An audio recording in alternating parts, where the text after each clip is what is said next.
신약성경 히브리서 1장 1절에서 3절입니다.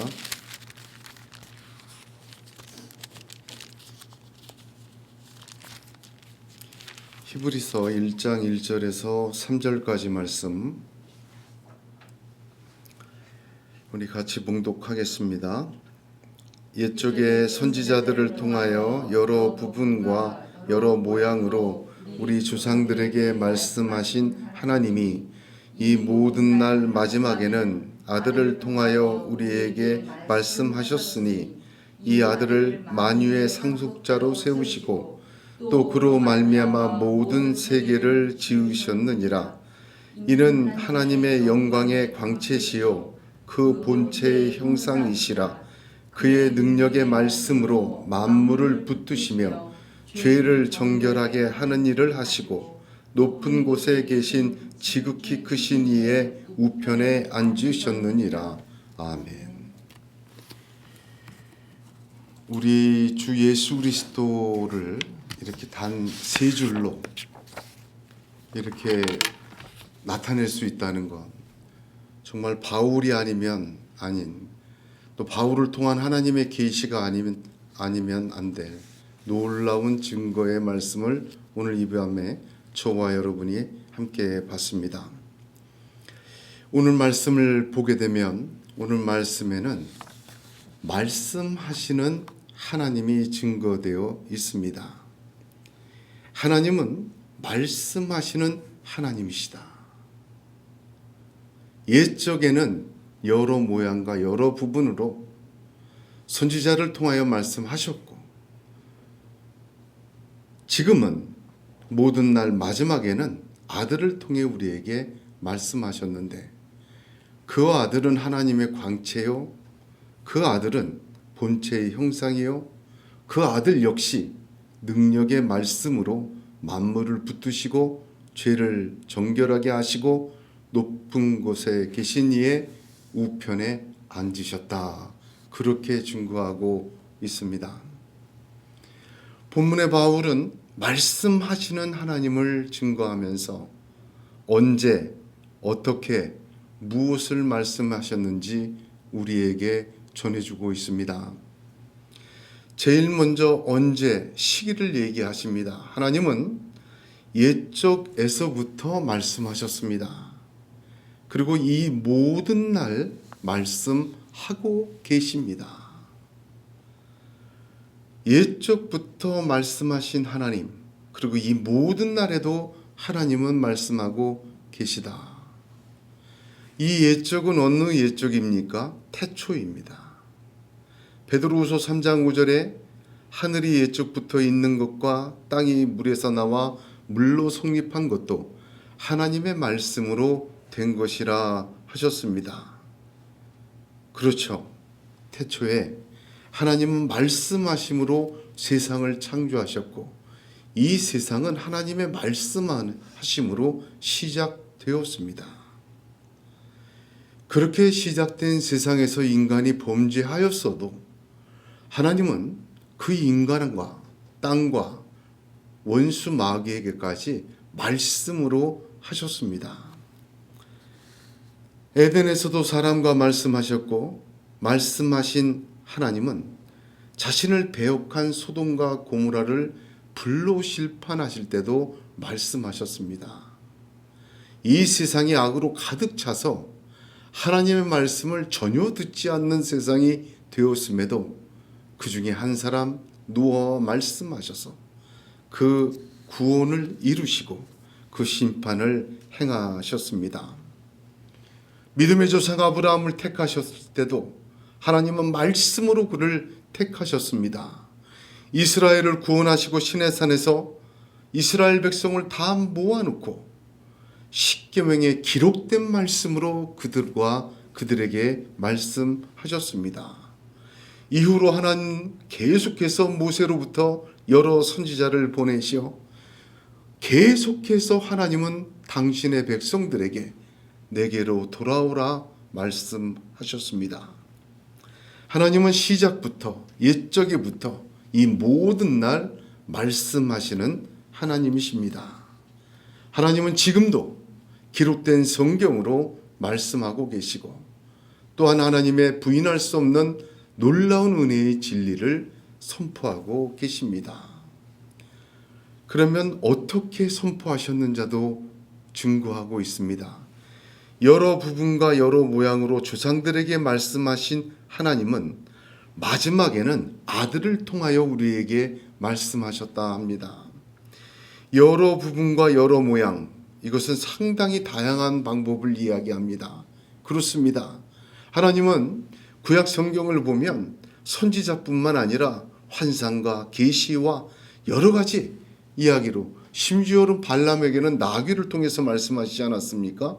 짐승에까지도 통해서 어떻게든 하나님은 당신의 백성들에게 세상에 당신의 말씀을 전하여 주신 하나님이십니다.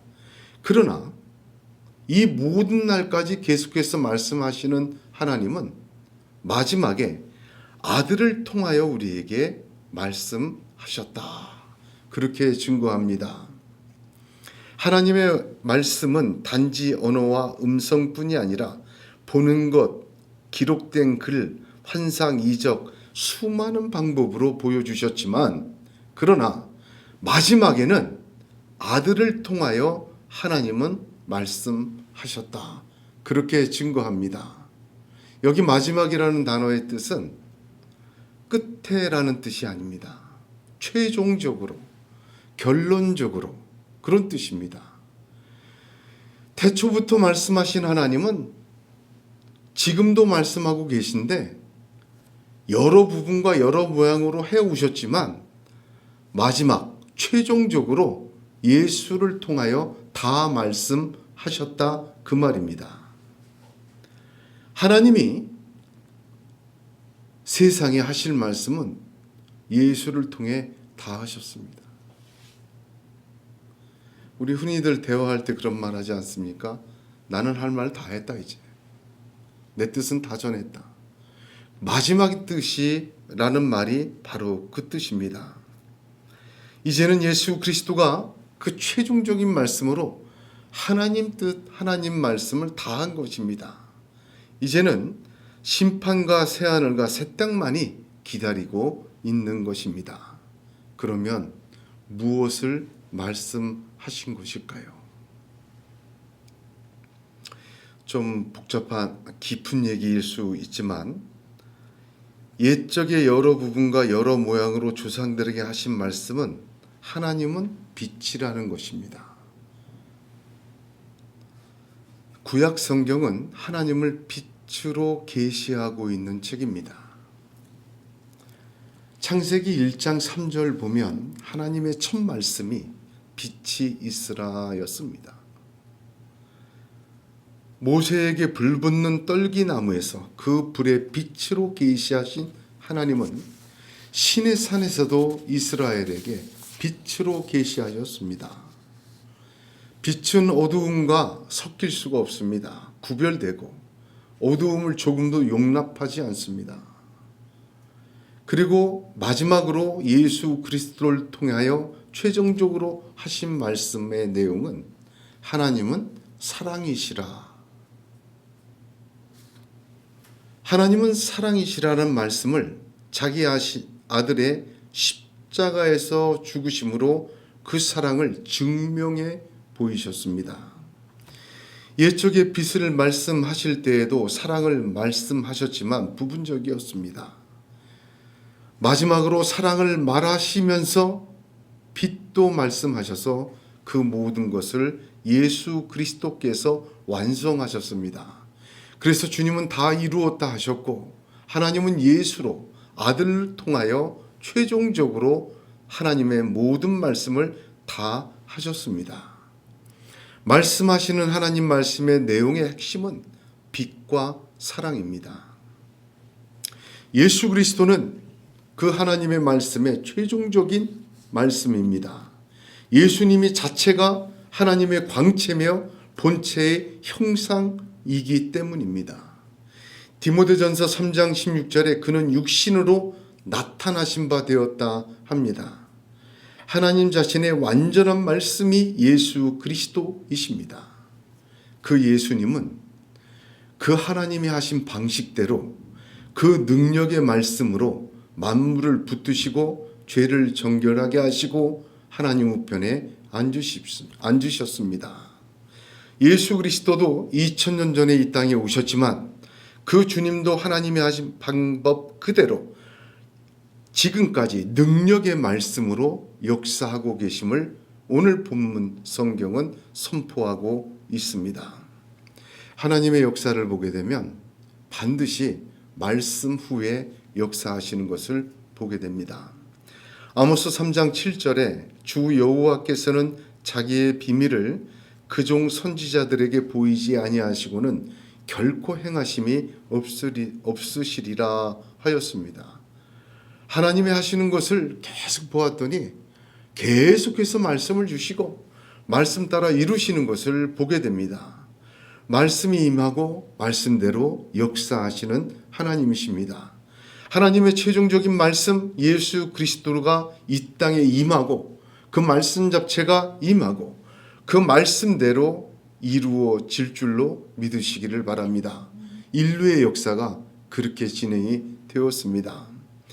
하나님의 최종적인 말씀, 결론적인 말씀인 예수 그리스도는 그 삶과 그 하신 말씀이 중요합니다. 예수님의 삶은 시청각의 말씀이며 예수님의 언어는 기록된 것으로 충분한 성경으로 우리에게 언어로 들려진 것입니다. 그러나 이 말씀하신 하나님에게는 침묵이 있다는 것을 잊지 말아야 합니다. 하나님의 침묵은 하나님의 제3의 언어다. 그렇게 이야기할 수가 있습니다. 하나님의 침묵은 하나님의 또 다른 언어입니다. 하나님이 창세기부터 보게 되면 침묵하시는 시간이 있어요. 역사 속에서도 침묵하시죠. 말라기 선지자부터 시작해서 구약의 마지막 신약의 첫 선지자 세례 요한까지 400년 동안 침묵하셨어요. 개인의 삶도 보면 아브라함의 인생을 한번 보십시오. 75세에 말씀으로 부르셨지만 아들을 주신다는 약속이 이루어지지 않았어요. 결국은 이스마엘을 얻지 않습니까? 이스마엘을 얻고 88세에 이스마엘을 얻고 99세 때 하나님 또 나타나 아들 준다 그랬어요. 이스마엘이나 잘 되기를 원합니다 하지만 아니라 약속의 자녀는 약속의 사람 사례로 말미암아 된다 하였습니다. 하나님의 침묵의 시간이 13년이 있었어요. 요셉에게도 애굽에 종살이 할 때 그에게 침묵의 시간이 있었습니다. 개인이든 공동체이든 하나님이 말씀하신 하나님은 침묵하실 때가 있었습니다. 언제 침묵하시는가? 하나님이 언제 침묵하시는가? 시편 50편을 보게 되면 내 백성아 들을지어다 내가 말하리라 이스라엘아 내가 내게 증거하리라 나는 하나님 곧 내 하나님이로다 로 시작하는 시편 50편에 하나님이 이렇게 얘기하십니다. 내가 이 일을 행하여도 내가 잠잠하였더니 네가 나를 너와 같은 줄로 생각하였도다. 그러나 내가 너를 책망하여 내 죄를 내 목전에 차례대로 베풀리라 하시는도다. 하나님을 잊어버린 너희여 이제 이를 생각하라. 그렇지 않으면 내가 너희를 찢으리니 건질 자 없으리라. 하나님을 잊는 순간 하나님 침묵하십니다. 아브라함이 하나님을 잊어버리고 자기의 생각과 자기의 사람의 말을 듣고 다른 사람의 말을 들을 때 하나님이 침묵하세요. 역사를 봐도 이스라엘의 마지막 선지자 말라기서를 보게 되면 이스라엘 백성은 하나님의 말씀을 듣지 않고 자기의 이야기만 들었습니다. 하나님을 잊어버릴 때 하나님 침묵하십니다. 기다리시는 거죠. 우리로 온 침묵이라고 얘기하지만 하나님은 잠잠히 계신다 그래요. 하나님이 왜 잠잠히 계십니까? 그 죄악을 심판하기를 미루시는 거예요. 오래 참으심으로 기다리시기도 하고. 두 번째 경우를 보게 되면 하나님의 침묵, 우리는 침묵이라고 표현하지만 잠잠하심은 하나님이 하신 말씀을 이루어가는, 익어가게 하는 시간인 줄로 압니다. 하나님은 우리에게 복을 주시려고 합니다. 하나님은 우리에게 축복하시려고 합니다. 하나님은 우리에게 하나님의 거룩한 영광의 축복을 담게 하실 그럴 그릇으로 우리를 만들어 가시는 동안 하나님은 침묵하세요. 성경을 깊이 묵상하면 겨우 이 두 경우에 하나님 잠잠하신 것을 보게 됩니다.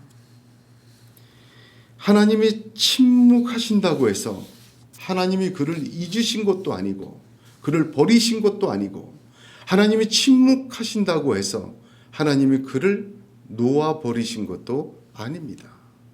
하나님은 빛과 사랑으로 자신을 말씀하실 때 예수 그리스도를 통하여 최종적으로 결론적으로 나는 사랑의 하나님이라고 말씀해 주셨습니다.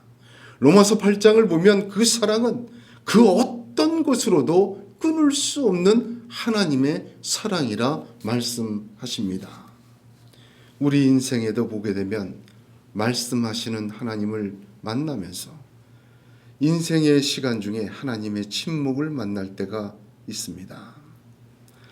그 침묵 속에서 우리는 하나님을 잊은 것 아닌가 돌아봐야 합니다. 그 침묵 속에서 하나님이 나를 향해 끊을 수 없는 사랑으로 약속하신 그 사랑을 채워주시기 위하여 내 그릇을 준비하고 씻기는 시간인가 돌아보고 순종해야 하는 것입니다. 하나님의 침묵이 얼마나 해설이 많은지 제가 한번 찾아보니까 하나님의 침묵에 대한 책 자체가 25권이 넘어요. 우리나라에서 나온 것만 해도. 얼마나 많은 사람들이 그것을 해설하려고 애를 썼습니까? 성경 자체에만 봐도 욥기서를 보게 되면 하나님의 침묵에 대해서 어쩌면 그렇게 많이 해설을 해놓았습니까? 그런 모든 해설을 떠나서 우리는 잊지 말아야 될 것이 있습니다. 하나님의 침묵은 하나님의 역사하지 않으심이 아닙니다. 하나님의 사랑은 끊어지지 않습니다. 하나님은 그 사랑하신 사람을 반드시 이루시기 위하여 그를 기다리시고 돌아보게 하시고 그를 하나님의 축복의 그릇으로 만드시기 위하여 하나님은 익어가게 두시는 것이 하나님의 침묵입니다. 저희 교회가 분당에 있지만 바로 옆에 지구촌 교회가 있습니다.